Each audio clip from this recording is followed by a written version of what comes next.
Hello, I'm Ayya Vimala, and today is August 6th, and another sunny, bright day here. Lots of birds, lots of signs of summer. Hope you're doing well, whatever time of day it is for you, and hope you're wearing a mask when you go out and when you're out among people and in stores and groups of people, and taking care of yourself and taking care of others. This is part of our practice, is to being aware of what we can do to help others. But we always have to begin by taking care of ourselves, so we can know what it feels like. We know that there are things that we need for ourselves to feel good about ourselves, and it's important that we know that, and that way we're able to have compassion for others and see what they would need. So I think compassion these days is an important quality to think of. It is not fun in the hot summer to put the mask on and wear it, and we aren't doing it because it's fun, right? We're doing it to help keep people safe. So today we're getting very close to our last readings in this beautiful book, Dhamma Everywhere by Ashin Tejaniya, or Sayadaw U Tejaniya, which is the title for a monk in Myanmar. So I've got the page marked, and this is we're still in Dhamma in the mornings, part 2, and these are some of the sayings that he would use in the morning when he has long retreats going at his retreat center, and would probably be part of their morning practice. And I don't know what they're doing now in Myanmar. We're not getting much news. That nobody's very interested right now, it seems. So I'm not sure what's happening to all the the Buddhist centers that a lot of people travel to internationally to have these long retreats and to be able to be with some of these really well-known teachers. Burma was often open for international meditators to come and learn, and I'm sure that's not happening now. So have your thoughts with the people there, and the history of Buddhism is rich and the practices are rich. We'd hate to lose that. Understanding objects as objects. Any object or experience that appears should not disturb your practice. Objects are helping your awareness. You can use any object to grow sila, samadhi, and panya. And I know you know those words by now.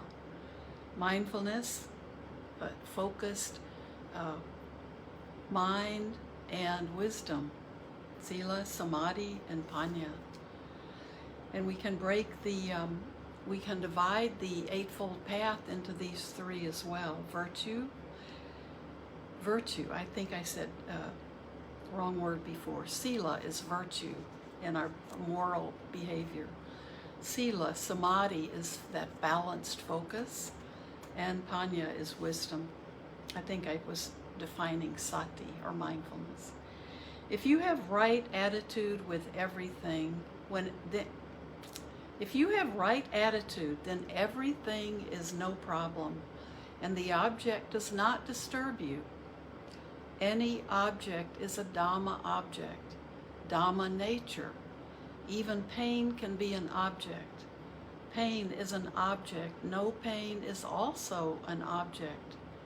Object is object. If you understand object as object, the mind can't attach and can't resist. The mind with no craving and no aversion has samadhi. Now, the sound of this machine is obvious, and he's talking about his microphone creating feedback.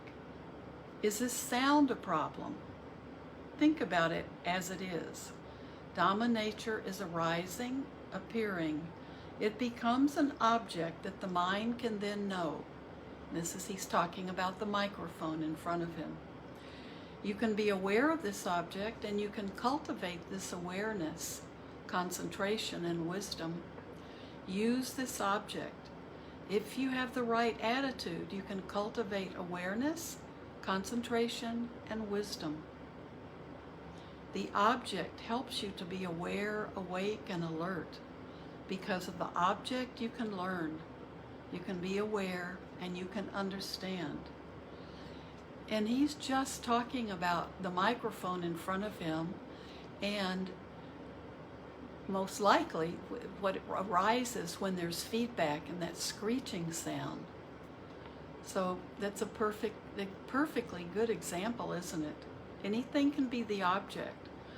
We don't need to have any concern about the object. What we're watching is our reaction to it and how we respond. In the present moment, we just try to be awake and alert with no expectation or greed. The mind is very peaceful and free. In the present moment, we need to be alert, awake, and ready.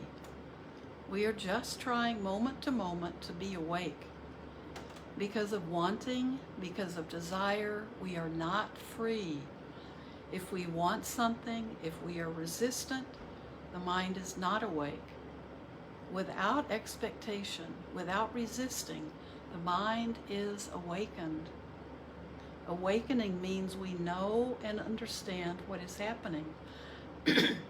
With everything, any experience in the present moment, there is only mind, objects, and awareness. We need to have the right attitude in the awareness. Nature is nature. Feeling is just feeling. This reminds me of working with Zoom, and I see Steve is here. When we've had, in our book group, when we had problems with Zoom having hackers or the people who jump on and then start doing weird things, Steve and another young person in the group immediately said they could help. And Steve has had lots of experience being a teacher and teaching on programs like Zoom all year with students, and also working with the teachers union. So in just seconds, he got rid of the person hacking in, and things went back to normal, and it was done so smoothly. And that was, he was observing the object, the problem, of what we were thinking was a problem, but he could observe it and just know exactly what to do to deal with it. So it didn't create a problem. It was a little experience for all of us, and we could get back to the book group without the interference and the noise and the visuals.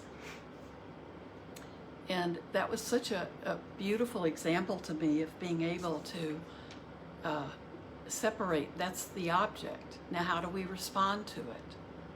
And how do we just deal with it? Or, that object might be the creation of something beautiful. That when we have an object of beauty rise in front of us, what do we want to do? Do we want to be greedy about it? Steve says, I might have had some defiling thoughts, but they were very instantaneous. And they were thoughts. They didn't become speech. Yeah, we're all working, right? We're all working on this. But if you see something like that and you can move to just take care of it, and if we see something beautiful arise, we can see, is there greed in our reaction? Do we want to own something? Do we want to have it? Do we want it to be ours? Do we not want it to ever go away? So it's really important to know how to separate the object from ourselves.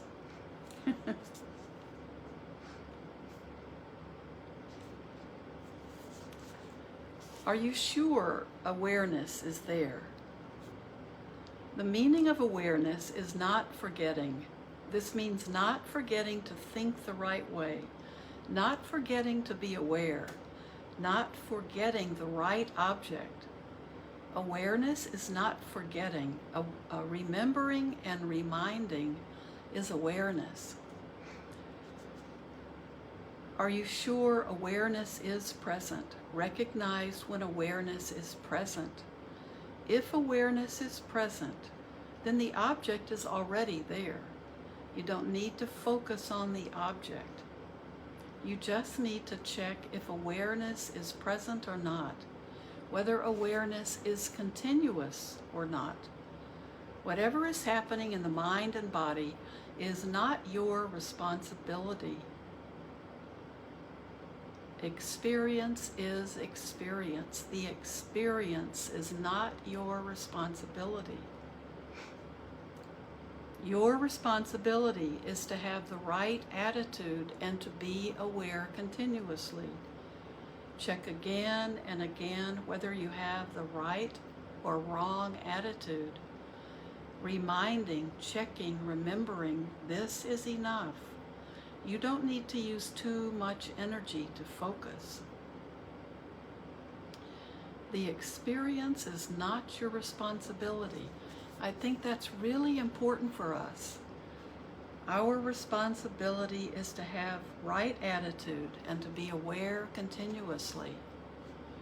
So, how often does something bad happen to us and we feel guilty instead of just accepting that bad things happen to people?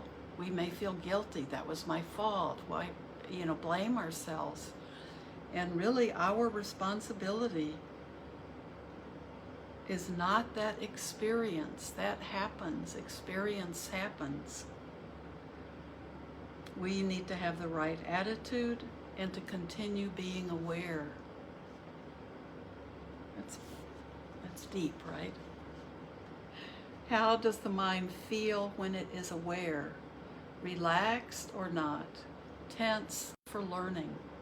You are not looking for any object. You are checking your quality of mind, the quality of the watching mind. Do you have the right attitude or not?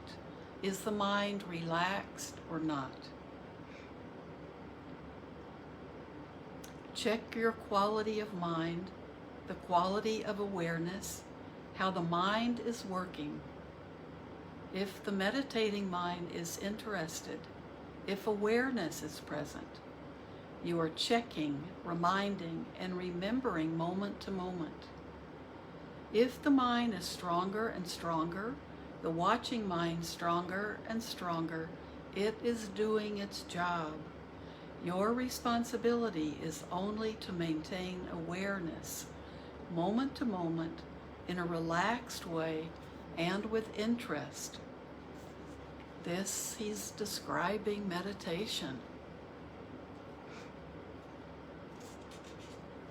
Don't follow the object. We'll finish this section on don't follow the object. And then we'll sit. You need to take care of awareness, not objects. If you are aware some object is already there, you are cultivating awareness continuously. You don't do anything with the object. Stay with the awareness. It is more important that you take care of your awareness, checking and continuing like this, moment to moment. So simple. Whatever objects the mind is knowing, let it be. The mind knows some object. The mind knows this object or that object. You are waiting and watching how the mind is working. Where is the mind? The mind is knowing. So continue to try to be knowing continuously. Sometimes you can get stuck on one object. You can know any object and you can know anything about an object. If the mind slowly calms down and just checks, the mind can know anything. If the mind slowly calms down and just checks, the mind can know anything.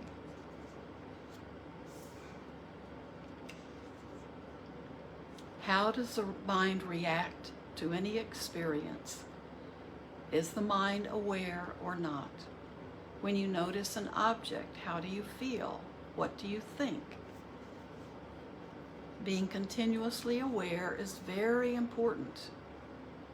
If you want continuous awareness, you must know that awareness is present or not. If you follow the object, awareness can't be continuous. If you check that awareness is present, the object is already there. There is no need to follow the object, no need to focus on the object. It's a waste of time and energy and not necessary.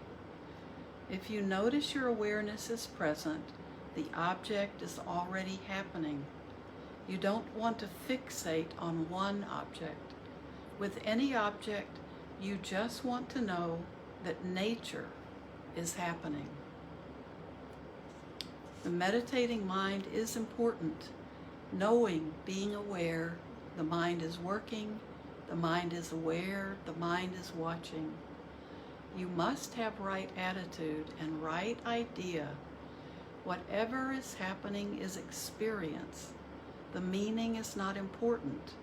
Just recognizing the experience is okay. You are aware of what is happening. Hearing is happening. You are not trying to think about the meaning.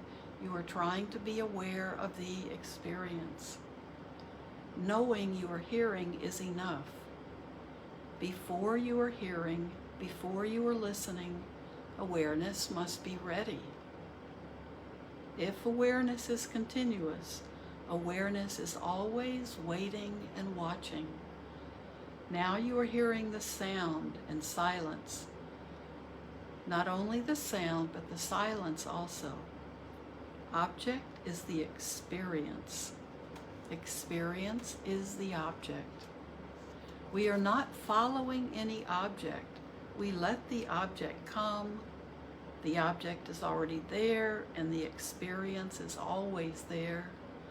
We are not trying to follow the object, focus on the object. Why are we aware? Why are we watching? We must have the right idea, right motivation, and right knowledge. We want to understand and know the real nature of experience. We want to understand. That's why we are learning, and that's why we are watching.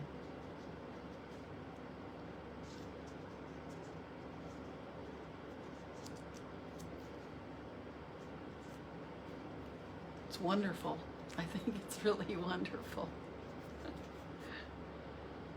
So it's like all the things that we do and the mental gymnastics we put ourselves through, and the beating on ourselves because we think meditation is too hard or we can't do it. And it's so simple, right? He's just saying, all we have to do is just be aware, just to be. We are learning and we are watching.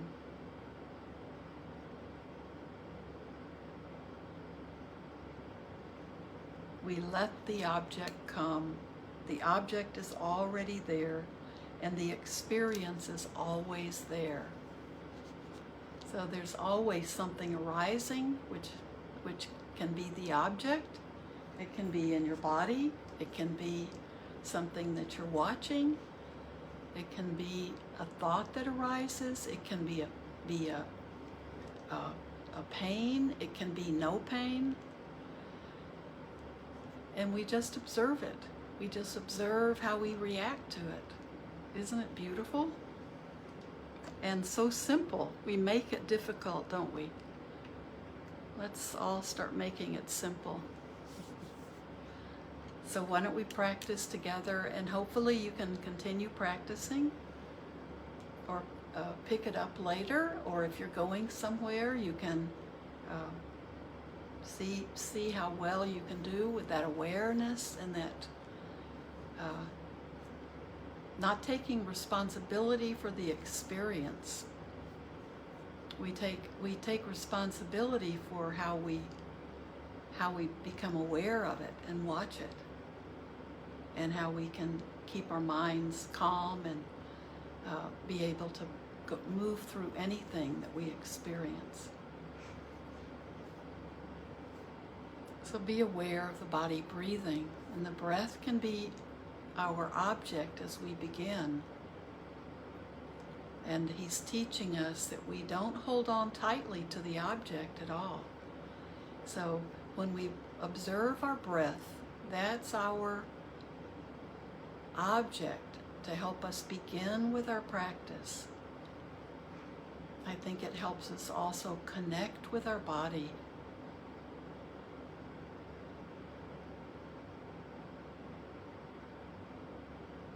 And we can see from observing our breath if we're calm, if we're anxious,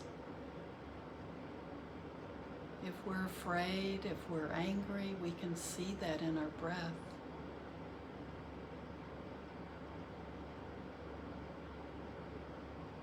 So if we can just observe the breath.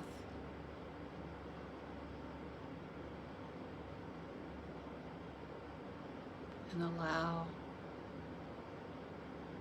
our mind and our awareness to be calm, to be aware.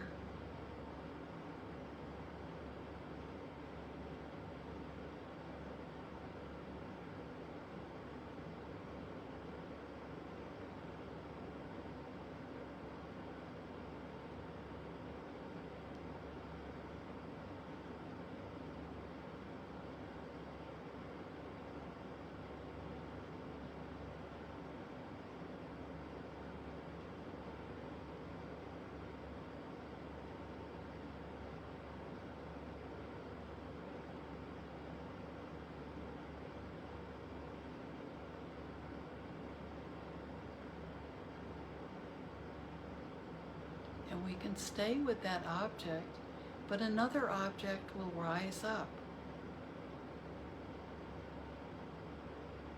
Whatever arises,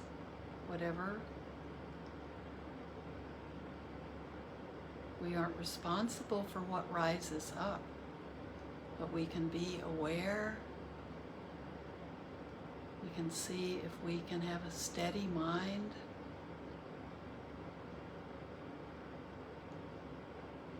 Have that continuous awareness.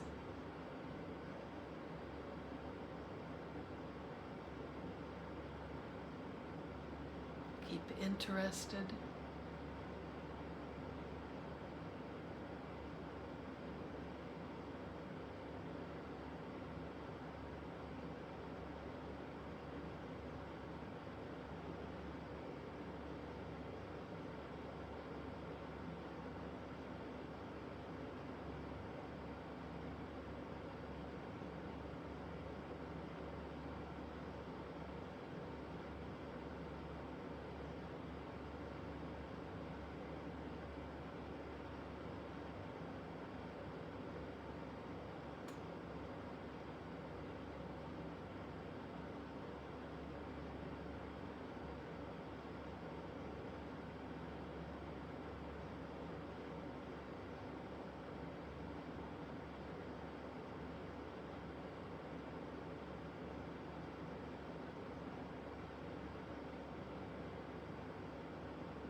Whatever arises can become your object.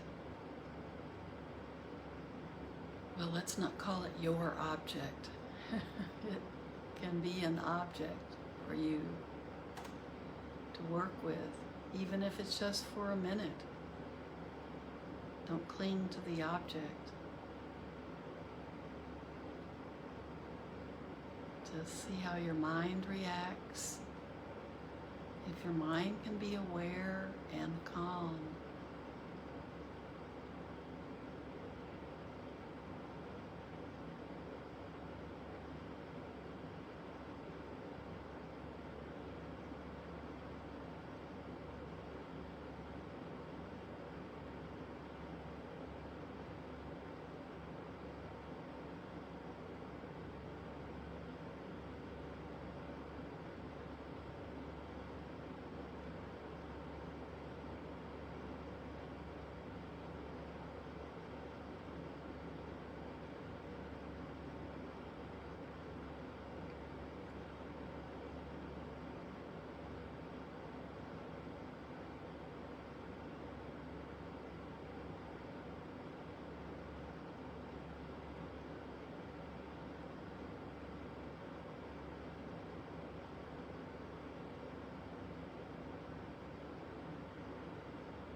Now, before we go, and you can stay in practice mode, I'd like to put a shout out for two people in my lives and things they're going through.